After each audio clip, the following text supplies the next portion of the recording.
Hey everyone, and welcome to SPED Homeschool Conversations. We are glad you are with us here tonight, and we are on a month where we're talking about health of your family, health of your kids, health of yourself, but we're talking about behavioral health tonight, which maybe doesn't fit in that category for you, but we want to make it fit in that category because especially with kids who have struggles and learning struggles, behavior sometimes comes into that whole mix. And tonight I'm delighted to have my guest here with me. Her name is Nidhi Patel, and she is with Kred Rewards. Welcome, Nidhi, and welcome to our show, and thank you for being here. Thank you for having me.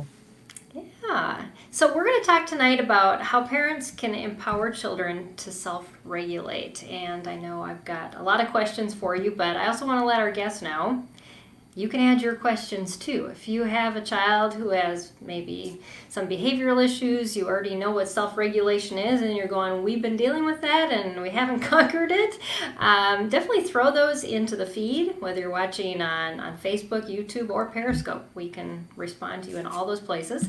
And I also want to thank Knotgrass History for sponsoring this episode of SPED Homeschool Conversations. We'll hear more about them about halfway through. But just want to welcome you all to the broadcast, and make sure you share this post, this link with some friends, and invite them to come join us. So yeah. So as we're getting started, Nidhi, tell us a little bit about yourself and what led you to create Kred Rewards, and maybe tell us a little bit about what Kred Rewards is if people don't know what your company or your app does. Yeah. So let me actually start there because that puts my whole background in context. So Kred Rewards is, at its essence, it's a skill building and rewards tool that parents and teachers can use with their children and students. And that's the kind of crux of the app and website.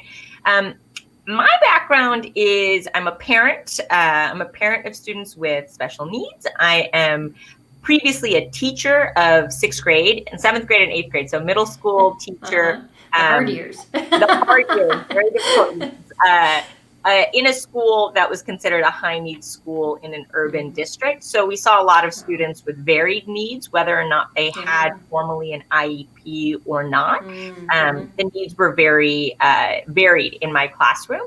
And then previous to that, I had a career in technology. So I worked at HP, Samsung, and Apple on the business side, really thinking about kind of how to make technology help solve larger world problems. Yeah. And so if you kind of mix all of those things in a bucket and you shake them up, you realize that the bigger problems that I've been dealing with as an adult are how do I motivate my own kids? How do I motivate the kids in my classroom?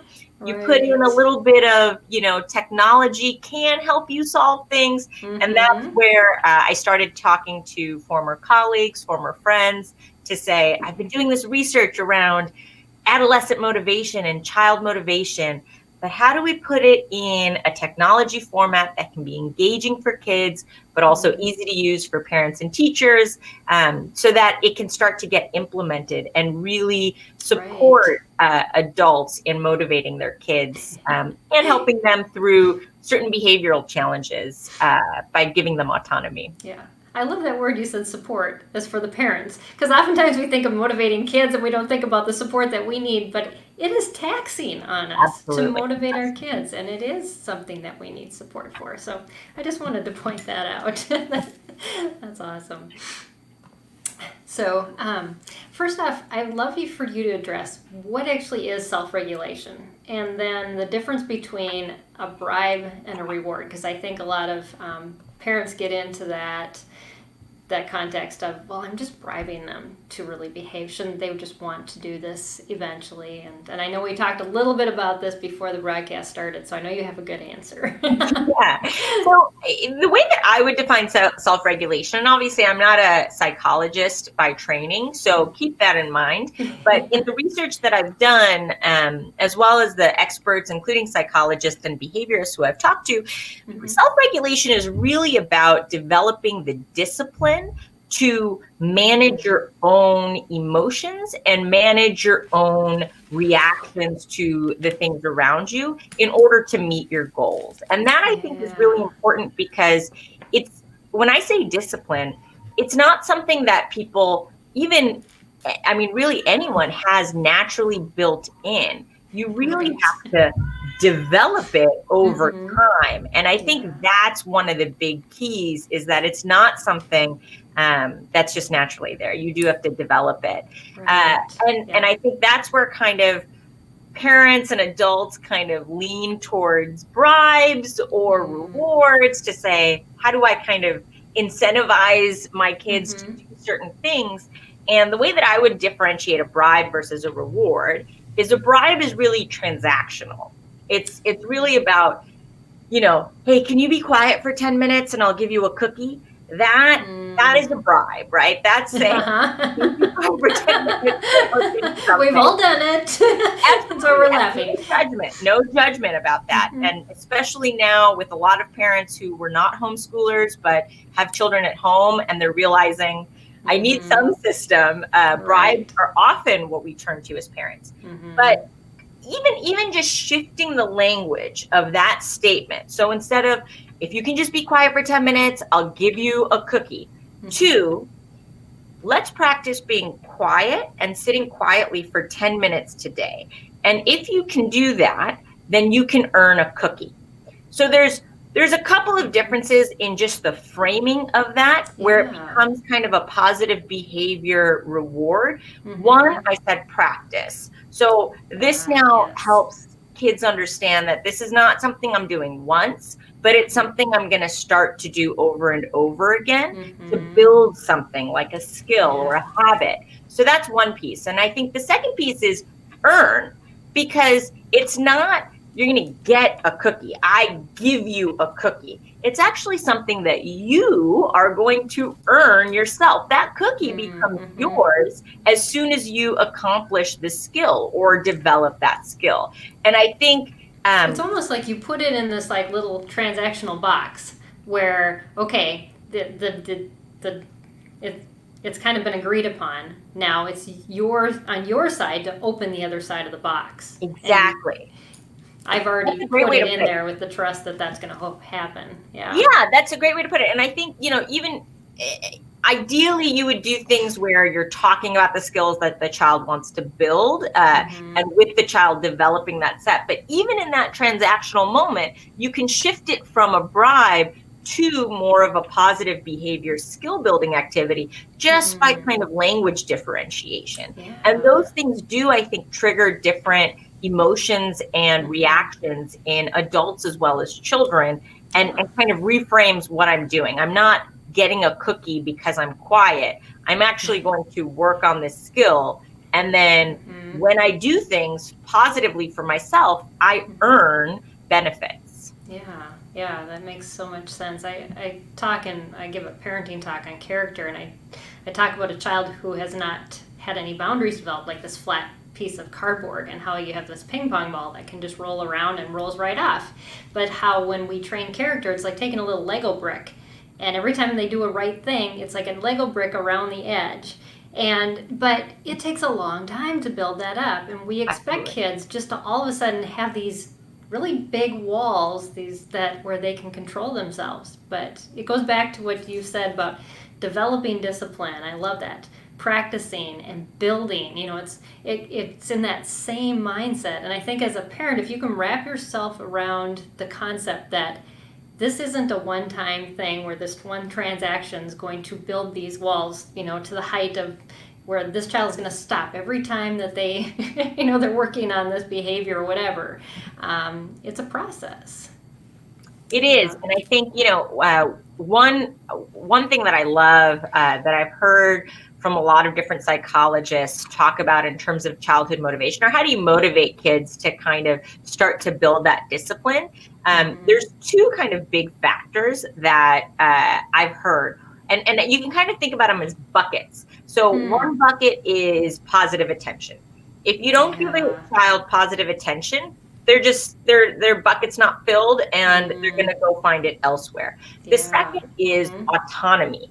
And with any child, even I have a toddler that's 3 years old, even with her, I have to give her autonomy in a day, because if I don't, she's going to take it at the Yes. least opportune time. Exactly. At dinner, when she has control of what goes in her mouth, and she's going to say, no, I'm not eating right now. And so, even understanding those two things, I have to give her choices throughout the day to manage and learn self-regulation. That gives her the motivation to kind of keep making positive choices. When I say we're all sitting down to dinner, she's more willing to do that because she's had so many choices and positive reinforcement throughout the day. Right. Yeah, that this is one thing I can just not make a choice and just do. That's a really good point. So I always think about these two buckets, and for all my kids, am I filling these buckets, or if I'm missing part of that bucket, they're gonna take it somewhere. Yeah, exactly. And I think that kind of goes on to my next question. It's, talking about just rewards that create motivation. So what do you have to say to like parents who think that this is kind of a trap, that their child would need to have rewards in order to make wise choices? And I think you partially already answered that in just your last bucket description.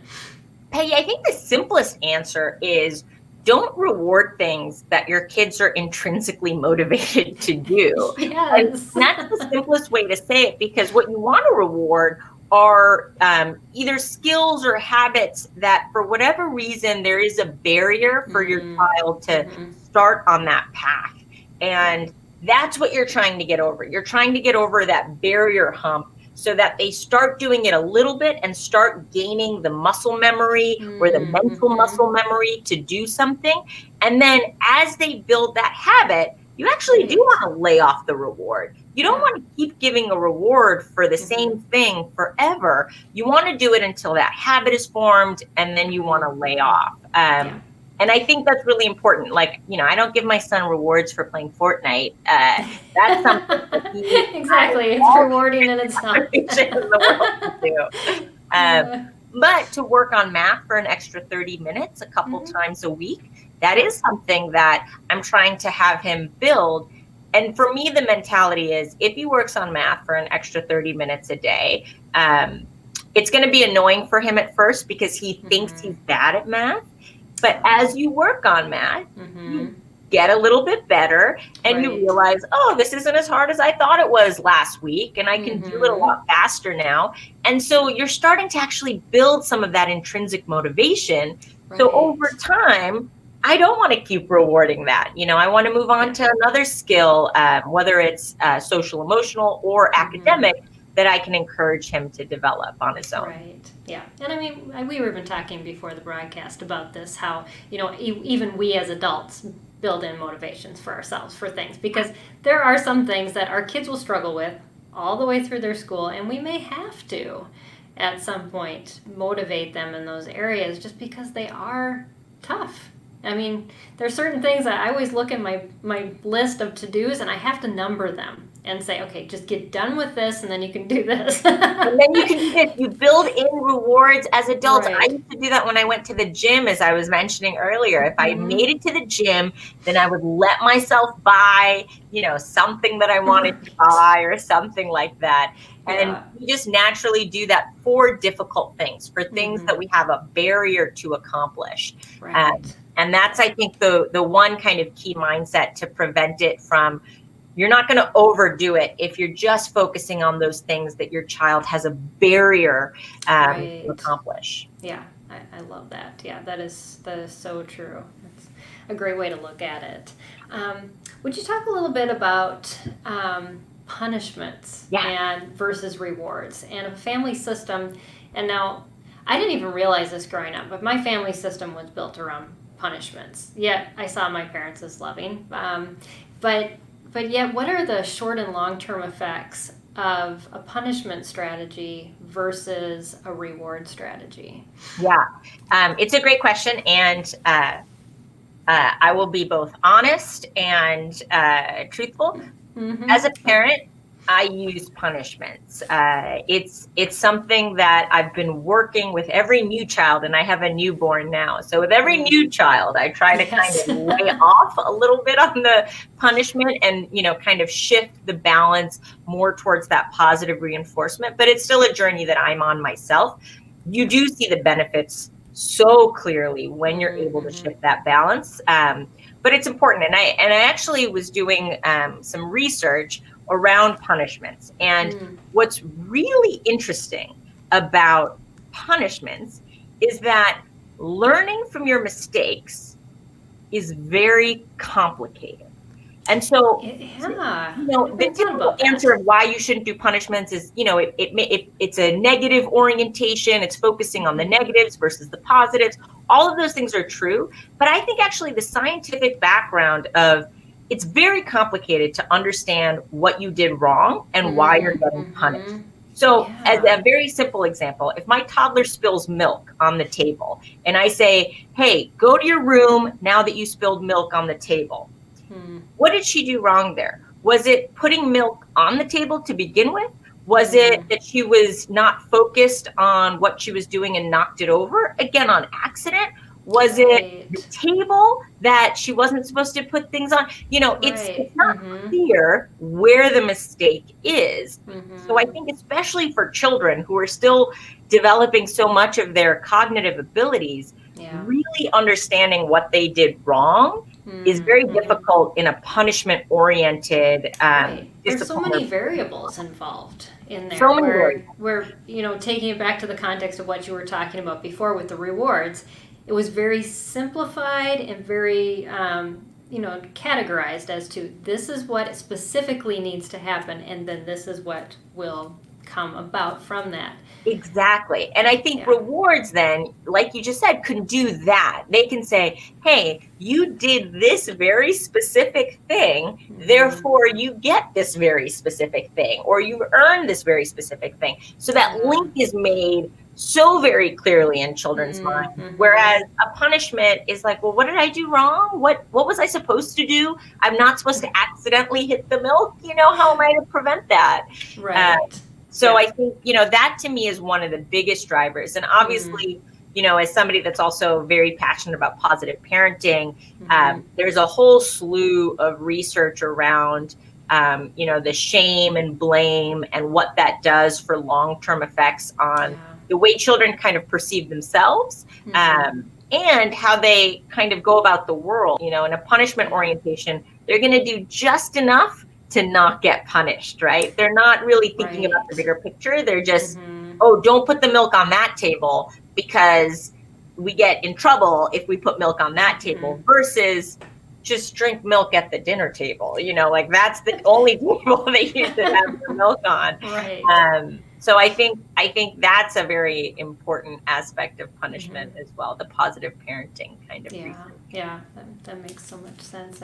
Amy made a comment based on what we were talking about before about, how you said your daughter will come in at the most inopportune time if you don't give her enough choices earlier in the day. And she said, LOL, yes, the least opportune times. And we realize that even toddlers have moments where they can exert autonomy and influence your adult behavior. I mean, it's feeding time and bedtime. She's really in control. I can't force her to sleep. I can't force her to eat. So she's the boss. And every other time I think I'm the boss, but if I overexert my authority, then she will exert hers when she has the chance. Yes, that is so true. And Natalie said that, hey, I just shared. Thanks, Natalie, for sharing the broadcast and letting other people know about it. She's a dear. She's been a guest on our show before. Oh, wonderful. So, yeah. Let me go back to my questions now. I got kind of sidetracked. Thanks for the comments, guys. Yeah, definitely. And if you've got more questions, definitely put them in. We'd love to make you part of our conversation. So, do you have any specific rules of thumb to follow when using rewards for good behavior? What about first getting started and applying this type of system and teaching children that positive behavior brings rewards while, behavior that doesn't meet those requirements doesn't? Yeah, and I think that's very important, as opposed to the punishment model of if you do this, then you will get this punishment. It's more oriented towards the positive.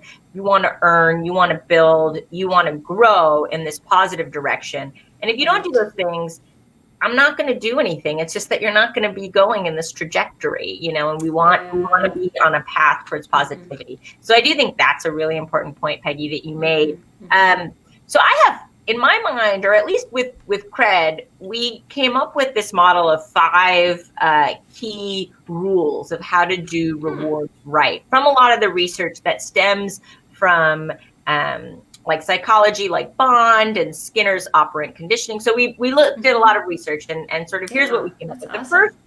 The first is really what I mentioned before. You don't give rewards for things that people like, right? So I'm not going to reward my son for Fortnite. I'm not going to reward my daughter for playing her iPad game. You know, these things are already intrinsically motivated. And what we want to do is motivate things that take her off her iPad, or things that take him away from Fortnite, or things like that. So that's rule number 1, not things that there's natural and intrinsic motivation to do. The second one is you want to make sure whatever it is that you're rewarding is not a one-time transaction, but you build in regular practice for it, right? So you can start it today, but the rewards are going to keep accruing as you practice or build this habit. And that's really important. It's also important for parents as well as educators and home educators to make it time bound, you know? So I don't want this to be, you know, just till you build it one day, but rather work with your child to develop, you know, a time frame. Do you want to journal for 20 minutes a day or 10 minutes a day for 3 days a week, for maybe let's practice it for 6 weeks? And the idea is not that the activity stops after that 6 weeks, but I'm going to stop rewarding it after 6 weeks. And so that's the kind of third point, is the reward needs to move to new skills or habits. So once you feel like, okay, my child has actually developed a routine around this habit, you pull the reward away and you start building a new skill or habit with that reward. So I think that's the kind of third one. The fourth one is similar to my toddler taking autonomy. You have to incorporate your children in planning this skill building activity. They need autonomy. They need choices, either in what skills they're building. So I'm a big fan of letting your child create the skills, let them write the language of the skill, let them pick the time frame, or the reward that they get.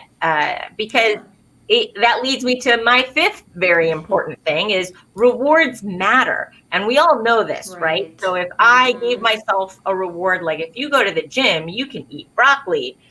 At least for me, that's not going to motivate me to go to the gym. But if I go to the gym and then I can maybe have that special dark chocolate I've been saving, that's a much more motivating activity for me. So rewards do matter. And that's why it's super important to let your kids be involved in what rewards matter to them. And that way you're also not giving it to them. They're really earning it because they developed it themselves. Yeah. We've got a viewer that has a question. She said, Nidhi, I struggle with knowing if or when to back down on rewards or increase the challenge. For example, I'm rewarding X numbers of gummy bears for X numbers of math facts correct in a minute. He moves very slowly and doesn't shoot for speed, which is a factor here with learning math facts. So as he builds speed, I feel the need to back down the number of gummies or sugar coma. Thoughts? My concern is the back down would in fact discourage him or off or frustrate him. So I love that question, and it's super important. And if I might, I'm going to give a similar kind of analogy. Yeah, that'd be great. I told this to a lot of parents when they're thinking about what kind of skills they should develop in Cred Rewards. And so a lot of parents want to do things like, if you get an A in math, I will give you, then we'll give you this. The challenge is, let's say your child naturally gets D's or C's in math. If you put the bar for the reward at an A, that child might automatically be discouraged because they might think, well, I've never gotten an A in math. So how am I going to get, even if you give me $1 million, I'm just not able to achieve that right now. So what you want to reward is effort versus outcome. And the effort that you want to build is, let's practice math for 30 minutes a day. And you're then practicing math facts over and over again. So they're getting rewarded for basically developing that practice, those study skills, all of that.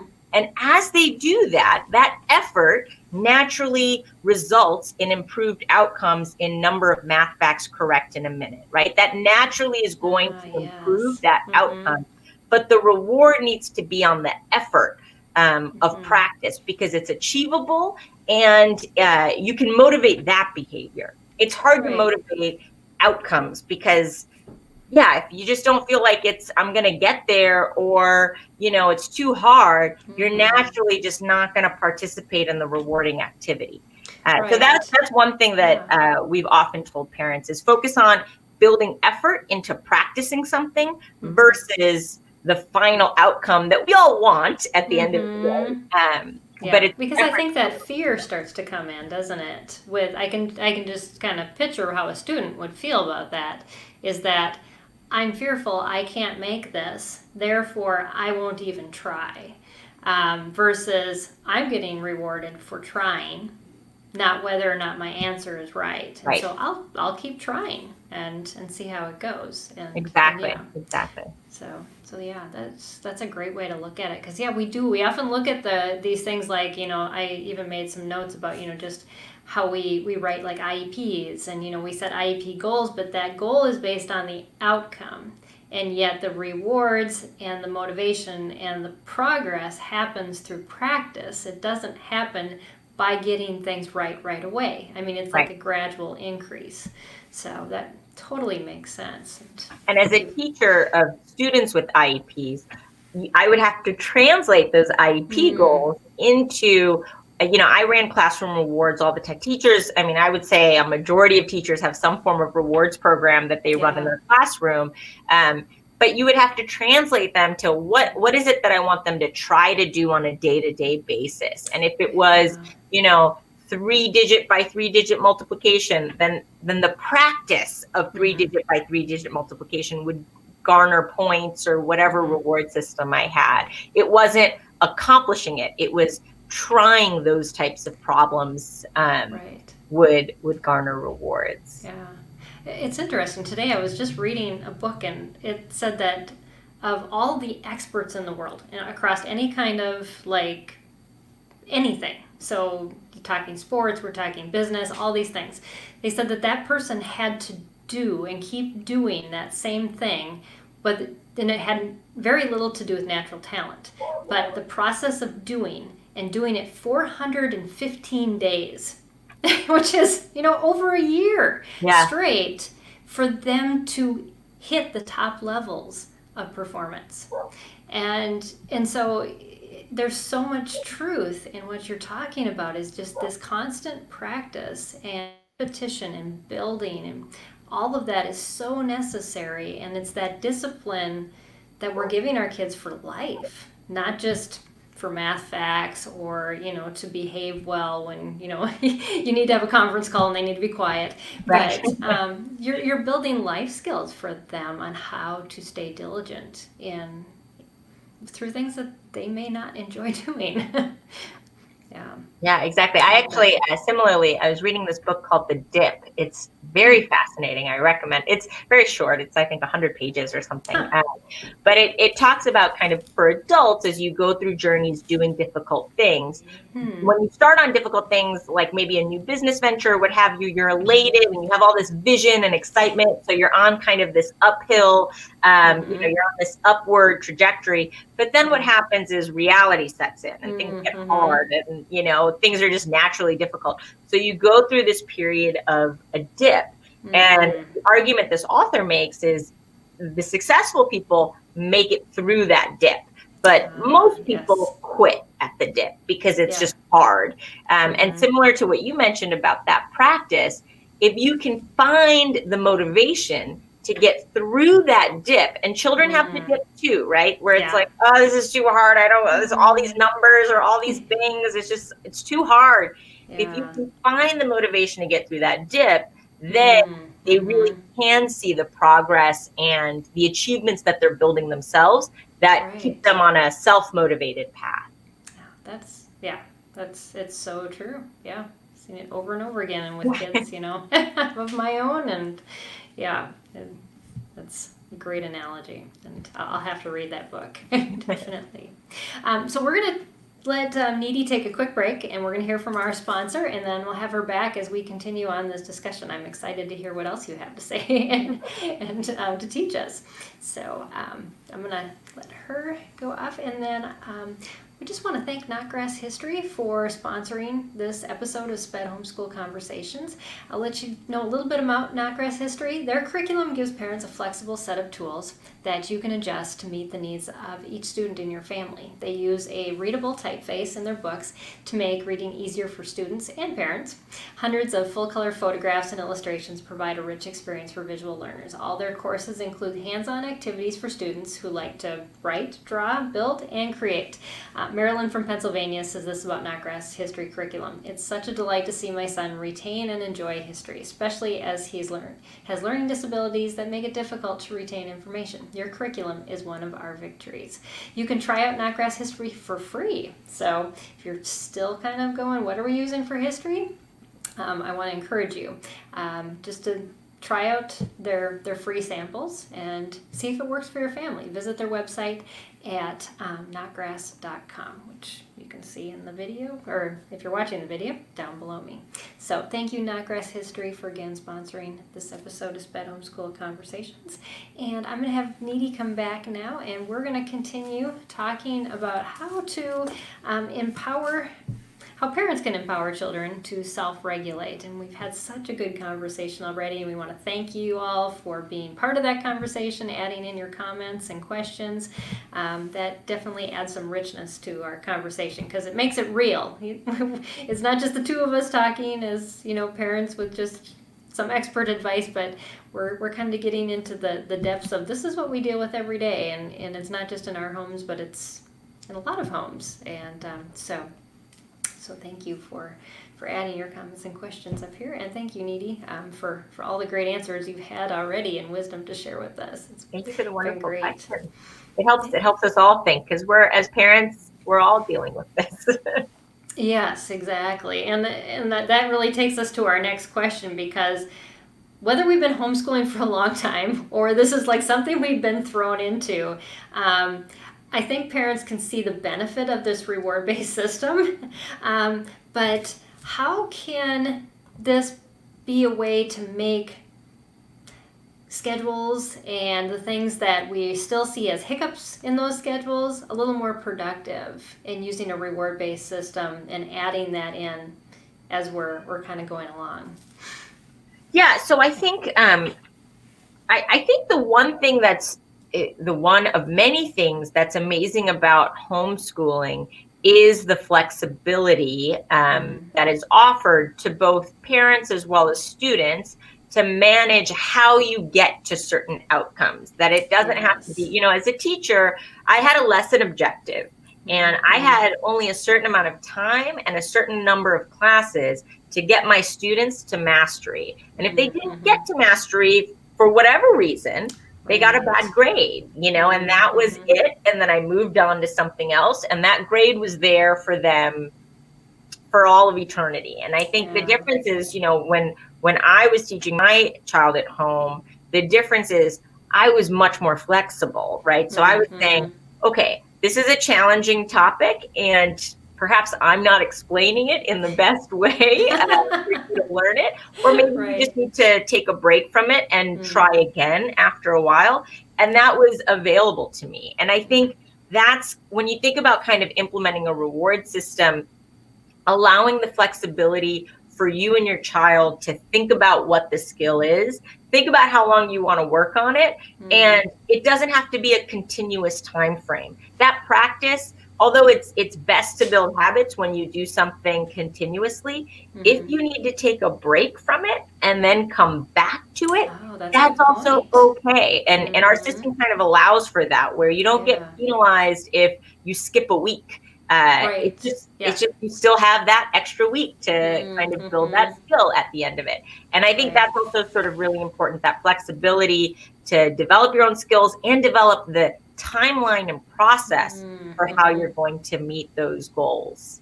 Right. Yeah. Yeah. I think we try to, and I mean it's a typical scenario. A lot of people who start homeschooling try to replicate what happens in the schools in their homes, and they don't take advantage of, exactly what you were talking about. Is that ability to kind of step off and take some time away to gain that better perspective, those types of things. So Amy made a couple comments, so I haven't even read them through, but I'll read them. She said, thinking on the reward for effort, most work compensation is based on actual results, and the effort is hard to measure. How do you gauge this? For example, what if I think my son isn't trying, there's no reward given, but he feels he was trying? Also, in my situation, I'm working with the team who implement therapy, so the team members may each have a different standard in defining effort. Thoughts or suggestions? So one thing that I learned in corporate America and that was very surprising to me, is except for salespeople and people at the very top of the corporate ladder, like the CEO and kind of folks at that rung, everybody else gets their bonus on effort. And it's really judged on effort. So salespeople have numbers and targets that they have to meet, and that's how they get compensated. And the CEO also has numbers and targets, and his or her performance is based off of that. But as someone that worked in many different departments, I had targets generally that I was trying to meet. But if I got close to it and I put forth a lot of effort that was clear that I was working, I was innovating, I was trying to do different things, that was rewarded. So I do think there is that model in the world of getting rewarded for your effort. That is very common. I think to the second part of Amy's wonderful question, is it's hard to measure effort. 100%. 100% it's hard to measure effort.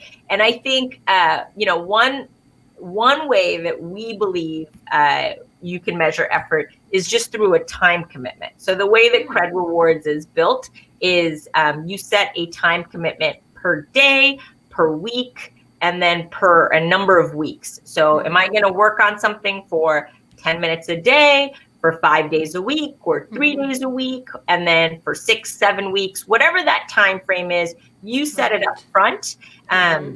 The other part that we do that is an area of discussion with many parents is we allow the children to track their effort themselves. Now, parents have the ability in our app to kind of maybe correct the tracking if need be, but the onus is on the child to manage their own skill development. So did you do this for the day that you said that you were going to do this? Yes, I did. Or no, I didn't.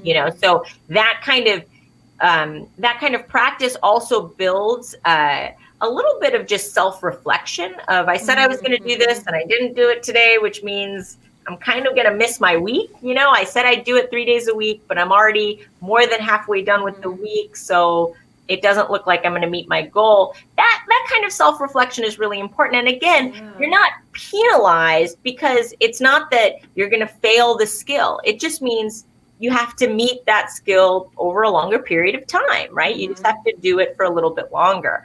So that's sort of how we kind of build that in. But I completely agree that measuring effort can be very difficult. And it ends up being something where all the caregivers of the child and the child need to work together to measure that effort. I mean, not just as a parent, even when I was a teacher of, 40, 50 kids, it was hard for me to see if you were really trying, but it required that kind of back and forth and discussion.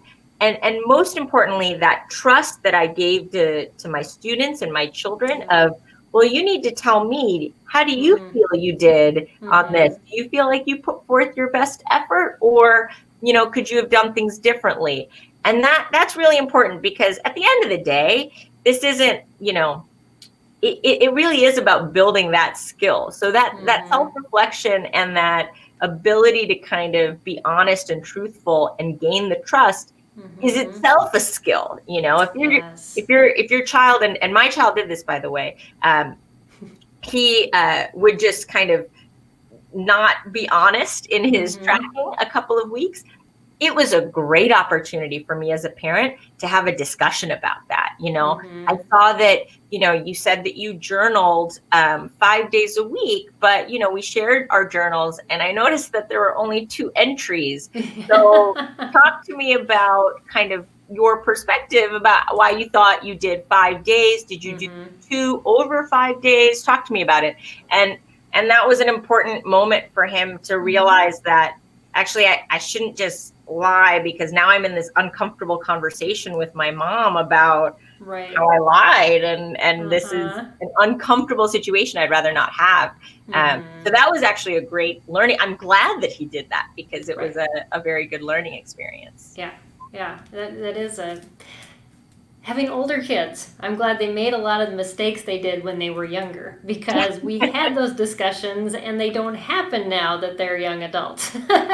Because unfortunately we do miss out a lot on those things. And Amy even said, I like the accountability of self-reporting. That's great for building character. And really, that is what we've been talking about. The basis, yes, we want them to do all these things, but it's this underlying character development that you're building as you're getting them to do the self-reporting and earning these rewards. It's but I love how it doesn't go back on the parent being the one responsible, because the child can always point their finger at you and say, it's your fault. And this way, just like your son, he's pointing at himself because he's the only one who's responsible, and he has that guilt that he's dealing with and all of the mess that he created, and he's the one who did it. and I think the other kind of happy outcome that happened with this program is when you really show a child that you're giving them trust, it builds such a closer bond with that child. Even when it's like silly things like you're going to do a chore, and there are chores that you can assign in this program. And chores aren't that important to me, but it's the trust that, well, I'm not going to go check that you did that chore.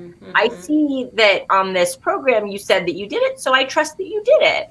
And that relationship, I think, is really important, because that develops into a much more mature relationship as you go on. It's not, I'm the mom, you're the small child that listens to what I say. It's, we're in this together. This is a partnership, regardless of age difference. This is a partnership.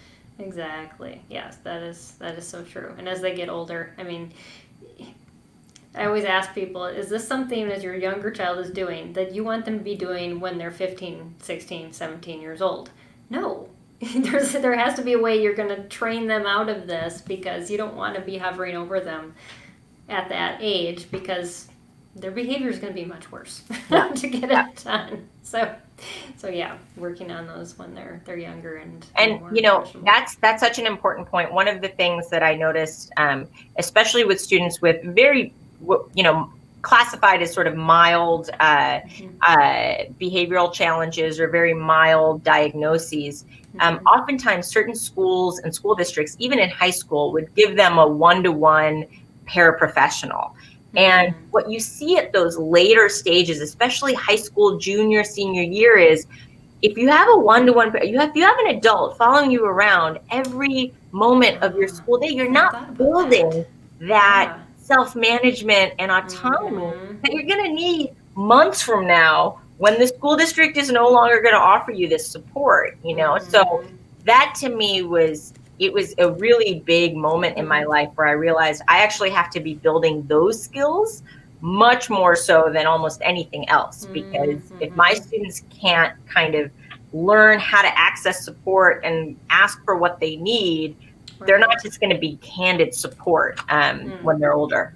Right. Yeah. Very few. I mean, they have to usually have a pretty severe diagnosis to be assigned a one-on-one support person. I know all of my adopted siblings have that, but again, their cases are Yeah, and so I was referring to more like mild yes, cases exactly. where, you see that still there and you worry about, what happens a couple months from now when you graduate. Yeah, that is so true. And I know there's a lot of discussion about, helping students to write even their own IEP goals when they hit those middle school years, because they have to take ownership. And ownership is so very important. It's their life. We can dictate their life for so much, but in the end, they know what drives them. They know what they're passionate about, and you've got to let them sit in that seat and make some decisions. And so I think, you mentioned this earlier, but kind of like, the cardboard box and building Legos in order to kind of build boundaries. I think having students and children participate in building their own boundaries and giving them choices, but bounded choices, so you have to work on something in this realm. Let's talk about what that looks like and how that can best be done. It's so important. Yeah, definitely. That is so true. So we're talking about diagnoses. I wanted to just touch a little bit on, where would, certain diagnoses and reward systems, how do those tend to go more hand in hand? Or so can you talk a little bit about that?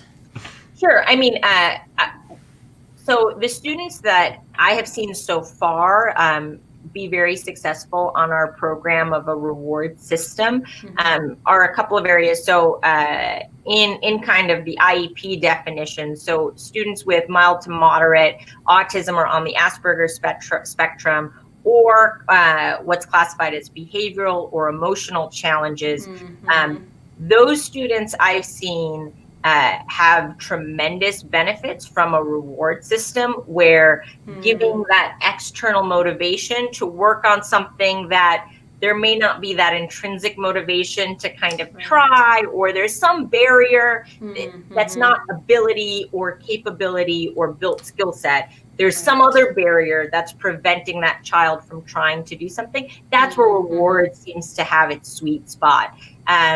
We've also seen a lot of students with certain learning disabilities try rewards, but I think where that's really important is building that muscle to practice, because as they practice, having something that keeps them motivated, even if that practice is very challenging and it continues to be challenging, where, if you're practicing something and you don't feel like you're making progress, that alone is very defeating. And so I think having a reward of, well, you may not have reached the outcome, but you did work on it for this time period, and you still get this positive reward or positive incentive, that makes you more likely to try the difficult thing again, even if you don't hit that outcome, because you're still going to get this positive incentive, So we have tried this with students with certain learning disabilities or specific learning disability, and we have seen that does motivate that increased practice. Awesome. Yeah, that's cool. I tutor a young man in math, and he really struggles. He has memory issues, and to play a game with me at the beginning and the end of our time together is his reward. He loves to beat me, and he does. I mean, I try so hard to beat him, and I can't. But yeah, and just simple things like that. But yeah, those things that they struggle with, you just to make it more fun, make it more rewarding. It's what can make your day.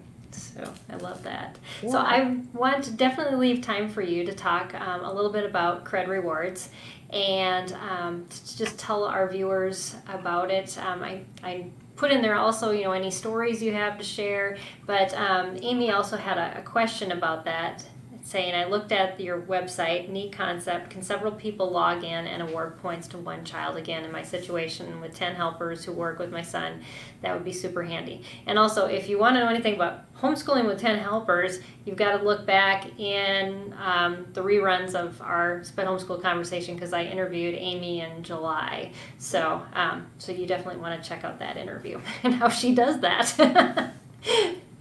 So the answer to Amy's question, which is a great question, is absolutely. One of the tenets that we use building Kred Rewards is it takes a village. With any child, it takes a village. And so We really believe that the more adults that come together to positively reinforce a child's skill development, the better and more motivated that child will be, especially when it can be focused on a core set of skills. I know as a teacher, it was difficult sometimes for me to make sure I had regular communication with the parent. So we were both working on the same skill development for a child. It's just very difficult. The parent might be reinforcing one thing at home, and then as a teacher, I'm working on something completely different. So we're not kind of focusing our positive reinforcement on achieving kind of one key skill set. So absolutely you can. How Kred Rewards works is we have kind of a parent model and a teacher model, and I'll talk about the parent model in particular. But basically, the parent and the child both use an app, or they can go online and do it via a website. So it doesn't have to be an app. They both log in and create a profile, and they connect with each other. So now you have a connection between the parent and the child through the technology. The child either picks some of the skills that we have predetermined, or can create their own. And the skills that we have are academic, social, emotional, home, so that's more like chores, as well as sports and arts related. So they can kind of pick and choose different skills, or if they don't find one they like, create their own. And again, all of our skills, they measure effort in time. So they're going to pick how long they're going to work on it per day, how many days per week, and how many weeks they want to work and track their skill. The children track their skills on their own. They can only track 2 days at a time, so today and the day before. And that was a realization in our demo when we had a lot of kids signing in on a Saturday before they got their reward and clicking all the days. Oh, yes. So it develops kind of a regular habit of checking in on your own development. So I can't just do it on one day of the week. I have to do it every day, or close to every day. So the kids track their skills. As parents, you would then assign a weekly allowance, a maximum allowance. So if the child does 100% of their skills, then they get 100% of their reward. If they only did 50% of their skills, that's fine. They'll get 50% of their reward, and they have more time to achieve that reward later on. It's kind of nice that they don't, it's like not an all or nothing. It's not an all or nothing. And it's really, what we're trying to do is build that value based on effort. You spent this amount of time doing it, and you did this much of your goal. That's fantastic. That's how much you get. You do 50%. That's rewarded. It's not, oh, you only did 50%, so that's nothing. It's, you did 50%. That's fantastic. So that's kind of what we built in. Kids gather this allowance in our in-app currency called Creds. And they can use the Creds to buy things in our in-app store. And the reason why we developed an in-app store versus doing kind of a debit card or cash mentality was a couple of things. One, we found, at least before digital learning, that when kids get cash, they end up buying junk food and soda. So we didn't want this whole positive skill building mentality to then result in junk food and soda. And so what we developed was a very curated, age appropriate, and safe store that you should feel comfortable sending your child in. It has some fun technology things, like it has AirPods in there, but it also has, science kits and technology oriented items that really kind of help motivate in a positive direction.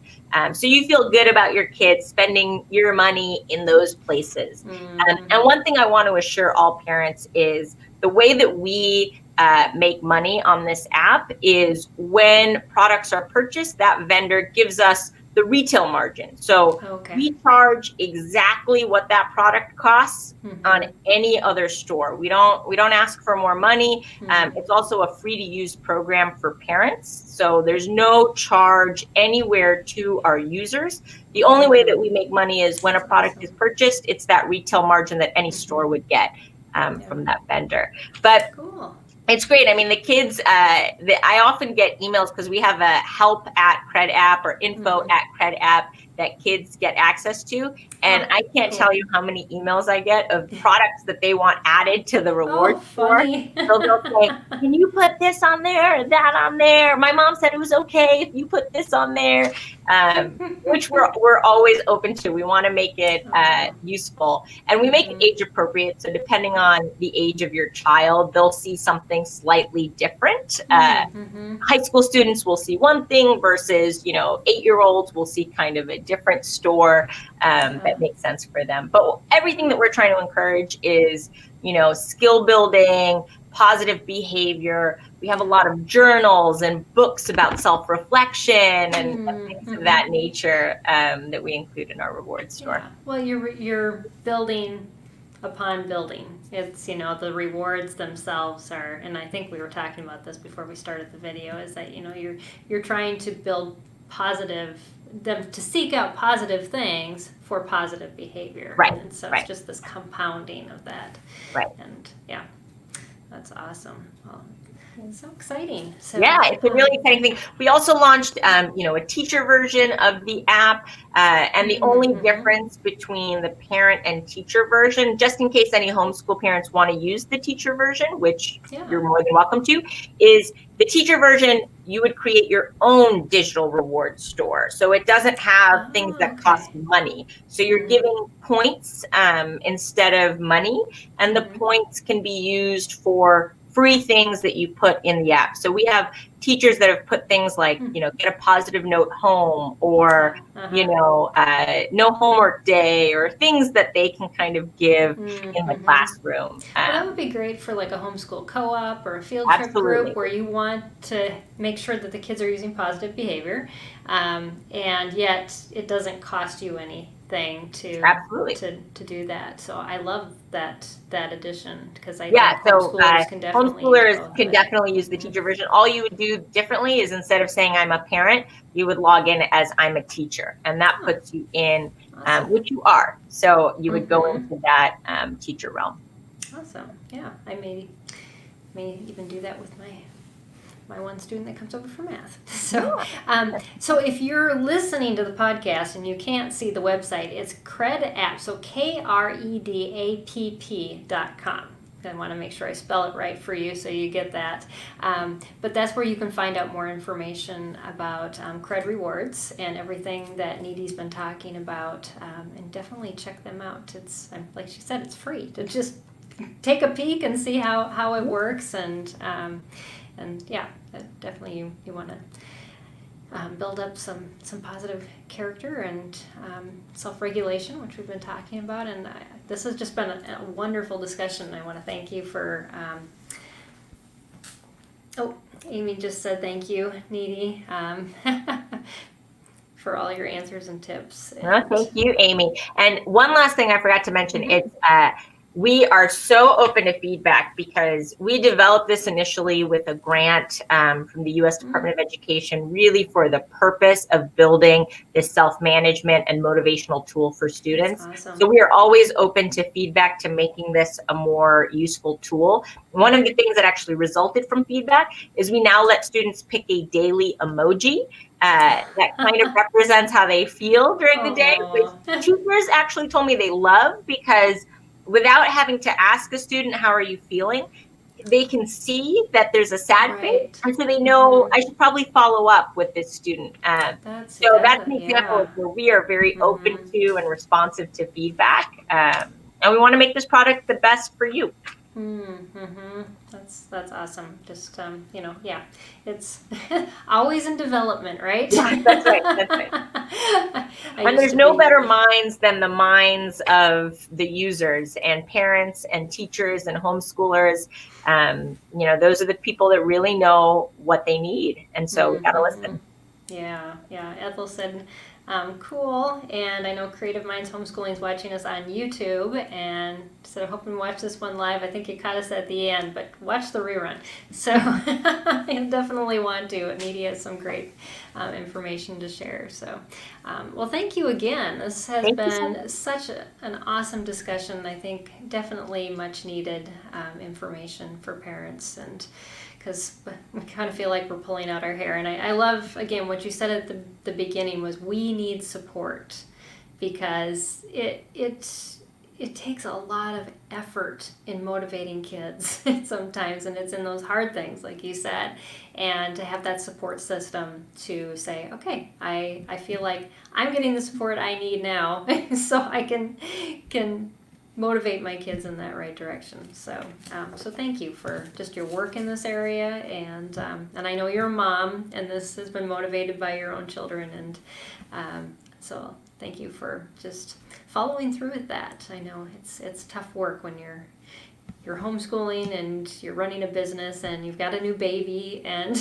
all these things going on in your life. So, Well, just thank know you, it's much Peggy, for creating appreciated. this community. I think it's really tapping into these communities where you find so much rich insight. And as a parent, I'm in multiple homeschool communities myself, just because you Mm-hmm. need that support. You need ideas from other people, and you need kind of your village to keep Yeah, you afloat when things are exactly. hard, when you're in your own dip. You're dead. Yes, we From that can hit author. those every week. Yeah, so true. Well, this month we've been focusing on health. And so last week we talked about just empowering healthy choices in kids. We've talked about food, nutrition, drinking water, even, and how important that was. And today we were talking about behavioral health. But next week we're going to talk about you, Mom, and how self-care is healthcare. And that is our topic next week. And I hope that you will join us. It's definitely something that's near and dear to my heart. And just the struggles I've been having lately with my health. So, and knowing we need to take care of ourselves, or we're not going to be around for our kids, or at least as useful to them. So definitely join us next week for that broadcast. But thank you all for joining us tonight. Thank you again, Nidhi, and we'll see you all next week right here on SPED Homeschool Conversations. And thank you, Knotgrass History, for sponsoring this episode. Have a good night, everybody. Bye. Bye. Thank you so much.